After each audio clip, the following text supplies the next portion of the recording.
थोड़ा सा मुझे कम लग रहा है। नहीं, आजकल हम लोग मशीनों पे बहुत ज्यादा डिपेंड होते जा रहे हैं। वो एक सिवाल खास का आदमी विदेश से झूठ को पकड़ने की मशीन ले आया। मशीन ऐसी थी, झूठ को पकड़ते ही थप्पड़ मारती थी। अगले दिन बच्चे ने स्कूल जाने से मना कर दिया, बोला पापा पेट में दर्द हो रहा है, स्कूल नहीं जाऊंगा। मशीन बच्चे की तरफ घूमी, तड़ाक से एक बच्चे के थप्पड़ दिया। पिता ने समझाया, बोले बेटा जब हम तुम्हारी बराबर के थे हमने कभी झूठ नहीं बोला। मशीन पापा की तरफ घूम गई, तड़ाक से एक पापा के दिया। और समझने वाली बात अगली आ रही है सवाल खास वालों, इतनी मम्मी बोल पड़ी, बोली बेटा भी तो आपका ही है। मशीन मम्मी की तरफ घूम गई। तो थोड़ा कुछ लोगों को बाद में समझ में आएगी, कोई जल्दी नहीं है, लेकिन मैं चाहता हूं, हाँ आपकी में आ रही है, मुझे समझ में आ रहा है। लेकिन मंच पर आदरणीय जौहर कानपुरी साहब और आदरणीय ताहिर फराज साहब की उपस्थिति है। जौहर कानपुरी मित्रों, देश का वो बड़ा नाम, शायद ही कोई कवि सम्मेलन ऐसा हो, शायद ही कोई मुशायरा ऐसा हो जहां से उनके शेर कोट ना किए जाते हों। मैं स्वयं भी उनके 4 मिसरे आज पढ़ना चाहता हूं दद्दू, आपकी इजाजत के साथ, कि हवेली झोपड़ी सबका मुकद्दर फूट जाएगा। इस मुशायरे को जीवंत करना, इस कवि सम्मेलन को कवि सम्मेलन बनाना, कि हवेली झोपड़ी सबका मुकद्दर फूट जाएगा। यह हिंदुस्तान है जो यहां पर बैठा हुआ है। हवेली झोपड़ी सबका मुकद्दर फूट जाएगा। अगर ये साथ हिंदू मुस्लिमों का छूट जाएगा, दुआ कीजिए कि हम में प्यार के रिश्ते रहें कायम। ये रिश्ते टूट जाएंगे तो भारत टूट जाएगा। ये रिश्ते टूट जाएंगे तो भारत टूट जाएगा। मैं चाहता हूं कि कवि सम्मेलन में आनंद आए, मस्ती आए और आपकी हंसी, आपके ठहाके आकाश तक की यात्रा करें। मित्रों, जो लोग इधर, भैया प्लीज आप लोग थोड़ा सा विराम दो। मैं चाहता हूं हास्य के उस बेताज बादशाह को आपके बीच में आमंत्रित करूं, क्योंकि ओशो कहते थे कि हंसाना ऊपर वाले की इबादत करने जैसा है। और यह बात आपको भी पता है कि दुनिया में केवल इंसान ही ऐसा है जो हंस सकता है। आपने किसी गधे को मुस्कुराते हुए नहीं देखा होगा। अगर कोई गधा हंसने लगे तो समझ जाइएगा कि वो इंसान बनने की प्रक्रिया में है। और अगर कोई इंसान हंसने की बात पर भी मनहूस की तरह बैठा हो तो भी आप समझ जाइएगा। लेकिन हमारे मंच पर अरुण जैमिनी दा बैठे हैं, पूरी दुनिया को जिन्होंने ठहाके बांटे, उनके लिए सिर्फ यही कहूंगा कि अजब गजब सी यहां बात होने वाली है। याद फिर आज की ये रात होने वाली है। उदासियों से कहो दूर जाके बैठ जाएं, यहां ठहाकों की बरसात होने वाली है। जोरदार ताली। देखो जी, मैं हूं हरियाणा का, और हरियाणा का आदमी कैसा होता है ये आप जानते हो, क्योंकि मेरठ बागपत बड़ौती हरियाणा का ही हिस्सा है बस। तो हम लोग तो मस्ती में रहने वाले लोग हैं। देखो वो भी दांत दे के चले गए। माइक कर पड़े वो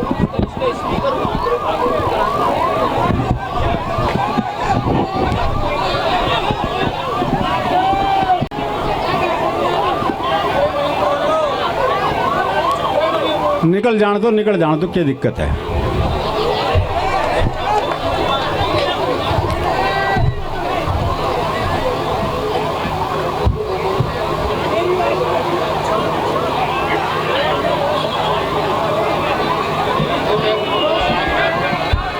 चलो जी,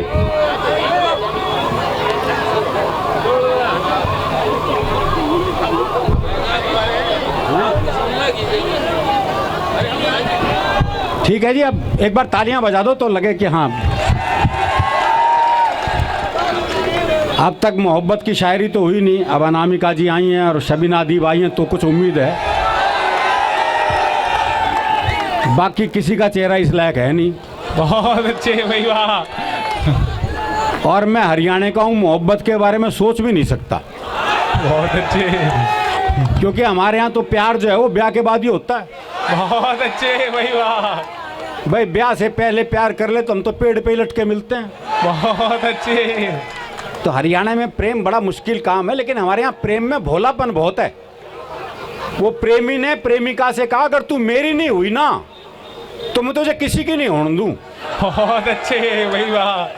बोले अगर तू मेरी नहीं हुई ना तो मैं तुझे किसी की नहीं होने दूं। बोला अच्छा तेरी हो जाऊंगी तो सबकी होने देगा। बहुत अच्छे भाई, वाह। तो हमारा प्रेम में भोलापन बहुत है भाई, और हमारे प्रेम में जो है वो संबंध बिगड़ने के लिए कोई बड़ी बड़ी बात नहीं चाहिए, बहुत सामान्य बात तो जाता है। वो प्रेमी ने प्रेमिका को जैसी सीने से लगाया तो प्रेमिका बोली तेरा दिल बड़ा कुरकुरास है। बहुत अच्छे। अरे बोले दिल कुरकुरा कौन है, तेने बीड़ी का बंडल तोड़ दिया। बहुत अच्छे भाई, वाह भाई वाह, दद्दू जिंदाबाद भाई, वाह वाह वाह। और जो महिला पुरुष का जो एवरेज है वो अभी भी हरियाणा में काफ़ी गड़बड़ है, पुरुष ज़्यादा है महिलाएं कम हैं। वो छोरों के ब्याह नहीं हो रहे, वो एक का 40 साल की उम्र तक ब्याह नहीं हुआ, बहुत दुखी हो रहा था। अपने दोस्त से बोला यार मना तो लगा मेरी वाली भ्रूण हत्या में मारी गई। बहुत अच्छे। नहीं ये तकलीफ है जी हमारी, और ये तकलीफ तब और बढ़ जाती है जब ओलंपिक हो या पैरा ओलंपिक, जब हरियाणा की छोरियां पदक लेके आती हैं तो ये तकलीफ और बढ़ जाती है। बहुत अच्छे भाई, वाह दादा, वाह वाह। तो हमारे प्रेम का मामला ऐसा ही है जी। भी मेरा एक दोस्त मिला, उसके दोनों होठ पूरी तरह जले हुए। बहुत अच्छे। मैंने कहा होठ कैसे जल गए?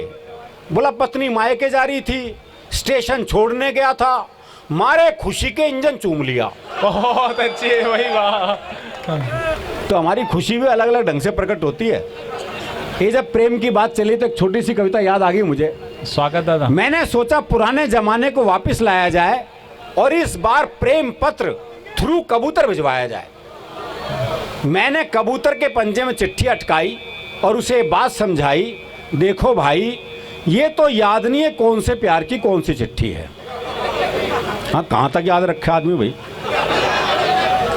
भाई ये तो याद नहीं है कौन से प्यार की कौन सी चिट्ठी है, पर तुम ऐसा करना यहाँ से 5 गली छोड़ के 6ठी गली में जाना और वहाँ जो गुलाबी छत वाली गुलाबी सी लड़की है ना नीलू, उसकी मम्मी को ये चिट्ठी दे आना। बहुत अच्छे। कबूतर बोला हे आदिकालीन युग के देवदास, इस युग में भी चिट्ठियों से आस। अब मैं ऐसी फालतू उड़ान नहीं भरता हूँ, मैं खुद अपनी कबूतरी को व्हाट्सएप करता हूँ। बहुत अच्छे भाई, वाह। तो वो जमाने चले गए, पहले आदमी 5-5 पेज का प्रेम पत्र लिखता था, कितनी मेहनत होती थी, बाद में सिर्फ नाम ही बदलना होता था। फिर वो टेलीफोन का ज़माना आया। वो मुझे एक शेर याद आ गया, शायर का नाम तो याद नहीं मुझे, कि कर दिया इजहारे मोहब्बत हमने भी टेलीफोन पर, बात तो लाखों की थी 1 रुपए में हो गई। बहुत अच्छे भाई, वाह। और अब तो मोबाइल का ज़माना आ गया है जी। आदमी व्हाट्सएप पे आई लव यू टाइप करता है, वो भी पुरानी ILV और Y, बहुत अच्छे। और एक साथ 25-30 को सेंड। बहुत अच्छे। वो उदय प्रताप सिंह जी की 4 पंक्तियां हैं कि हर फैसला होता नहीं सिक्का उछाल के, ये दिल का मामला है जरा देखभाल के। वाह वाह। हर फैसला होता नहीं सिक्का उछाल के, ये दिल का मामला है जरा देखभाल के। मोबाइलों के दौर के आशिक को क्या पता, रखते थे कैसे खत में कलेजा निकाल के। वाह बहुत अच्छे भाई, वाह वाह वाह। तो वो प्रेम खत मैडम की खींच ले भाई। हाँ हम तो बावली बोझ है यहाँ खड़े हैं जो। भाई वाह बहुत अच्छे, क्या बात है भाई, वाह वाह। यहीं बैठ जा। ये मैडम की खींचने आया था, लेकिन बहुत बढ़िया भाई हैं हमारे, बहुत अच्छा लगा कि उन्होंने फोटो खींचे। अभी कहेंगे, चिंता क्यों कर रहे हो, अभी कहते हैं। मीडिया के बंधु बैठे हमारे भाई, बहुत प्रेम करते हैं कवियों को, शायरों को। अभी अच्छे से बोलूंगा, हमें पता लग गया कितना कवियों को प्यार करते रहने। ये बहकावा है हमें दिखना रहा किसको प्रेम करे है। अब देखो और भी बैठे थे, ताहिर भाई बैठे थे, जो अरगाई भाई बैठे थे, कहा खींच।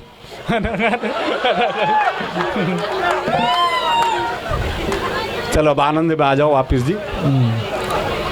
दरअसल क्या है, हरियाणा का आदमी जी दिल का साफ होता है, जो मन में है वो जबान पे है।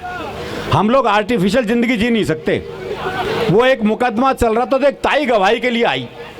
अच्छा, दोनों वकील उसी के गांव के। तो पहले वकील ने पूछ लिया, बोले ताई मुझे जाना है। खूब जानू हूँ, गुलाब सिंह का छोरा है तू, बहुत अच्छे। एक नंबर का झूठा। तेरी लुगाई तक तो छोड़ के चली गई थी। बहुत अच्छे। बेचारा वकील जो है वो सन्न रह गया। उसने दूसरे वकील की तरफ इशारा कर दिया और ताई से जाना है। अच्छी तरह जानू करनेल काने का छोरा है यो, एक नंबर का याश।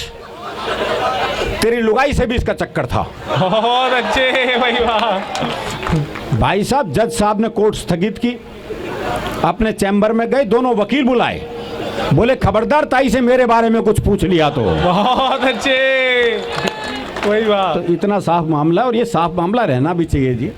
कहते हैं डर के आगे जीत है, वो हरियाणा में तो डर के आगे भी हास्य रसी है।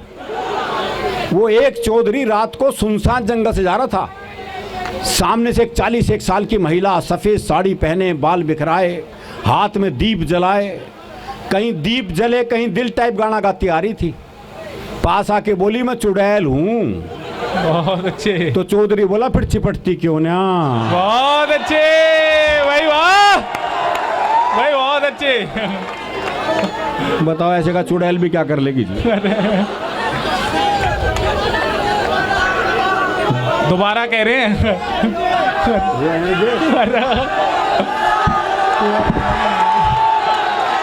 आगे इससे ही बढ़िया सुनाऊंगा, चिंता मत करिए यार। नहीं कोई बात नहीं, दोबारा चिपटा दो। स्वागत दादा। वो अच्छा, हमारे यहाँ हर संबंध हास्यरस है जी, बाप बेटे तक के संबंधों में हास्यरस है। वो एक बेटा रात को 9 से 12 पिक्चर देखने जा रहा था, तो बाप ने कहा अगर जागता हुआ हूं तो दरवाजा खोल दूंगा, लेकिन अगर सोते को जगा दिया तो फिर नहीं खोल लूँ। बहुत अच्छे। अब वो रात को 1 बजे लड़का वापस आया, तो बोले कैसे पता लगे बापू सोवे है जाग गए है। तो अगले ने चौकीदार की आवाज़ बढ़ाई, बोले राम प्रसाद सोवे है जाग गए है। बोले जागू हूँ। बोले जाग गए तो खोल दे। बहुत अच्छे। अरे वाह। अब मैं सर, आप सोच नहीं सकते, माँ बेटे तक के संबंधों में हास्यरस है। वो तीसरे नंबर के बेटे ने अपनी माँ से कहा, माँ मेरे पैदा होने से पहले तेने क्या मांगा था? छोरी मांगी थी, छोरा मांगा था। बोले बेटे मैंने कुछ नहीं मांगा था, मैं तो नहाने गई थी, मैं तो तेरे बाबू से तौलिया मांगा था। बहुत अच्छे, वही बात। तो बाकी संबंधों की तो आप कल्पना कर ही सकते हो जी। कहते हैं जी हरियाणा का आदमी उल्टे जवाब देता है। देखो जवाब उल्टे नहीं देता, लोग सवाल उल्टे करते हैं। ये जितने आप लोग बैठे महीने में एक बार ये सवाल सुनते ही होंगे, लेकिन ये जवाब हरियाणा का ही आदमी दे सकता है जी। वो बाल कटवाने के लिए पहुंचा तो बाल काटने वाले ने एक सामान्य सा सवाल कर दिया, बोले बाल छोटे करने हैं? बोले बढ़ा भी सके है। बहुत अच्छे, वही वाह।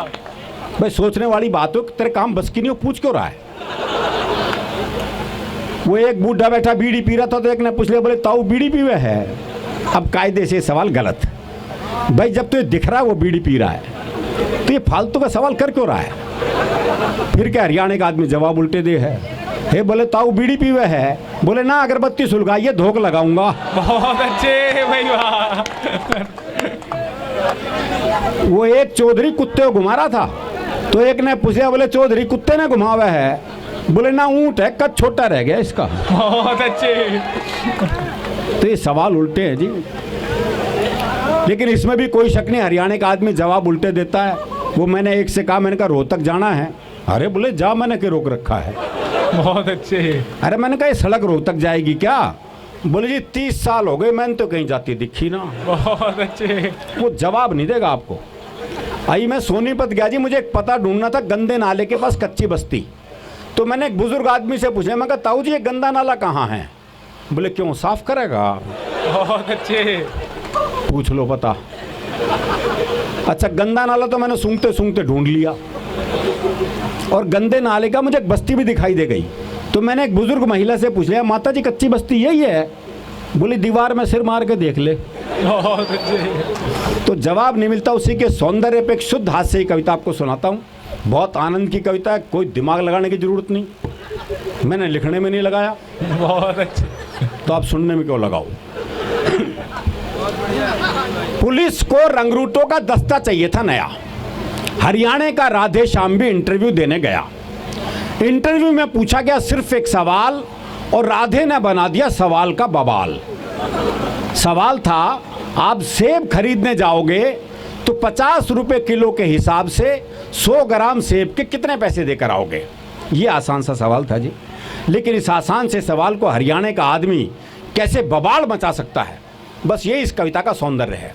आप सेब खरीदने जाओगे तो 50 रुपए किलो के हिसाब से 100 ग्राम सेब के कितने पैसे देकर आओगे?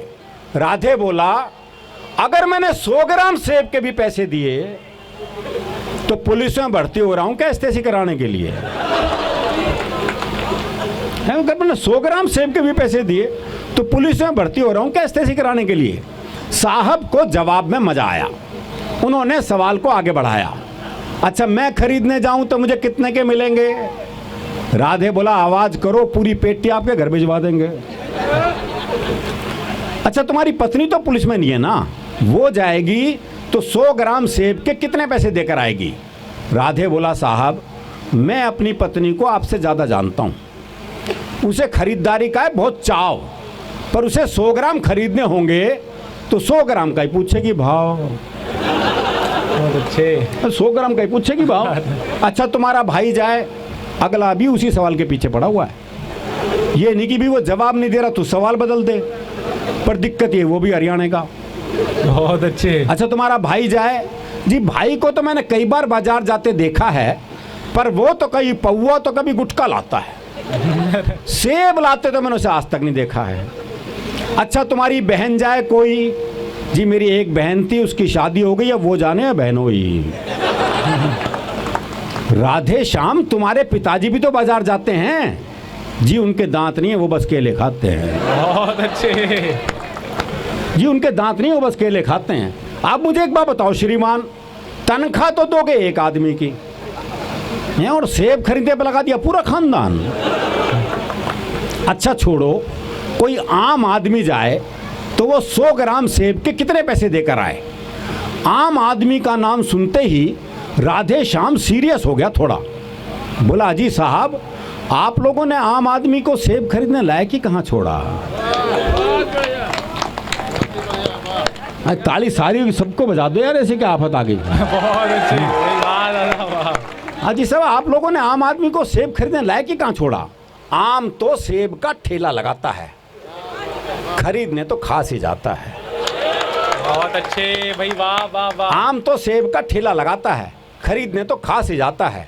अच्छा, कोई खास आदमी जाए तो अगला भी पीछे पड़ा हुआ है जी।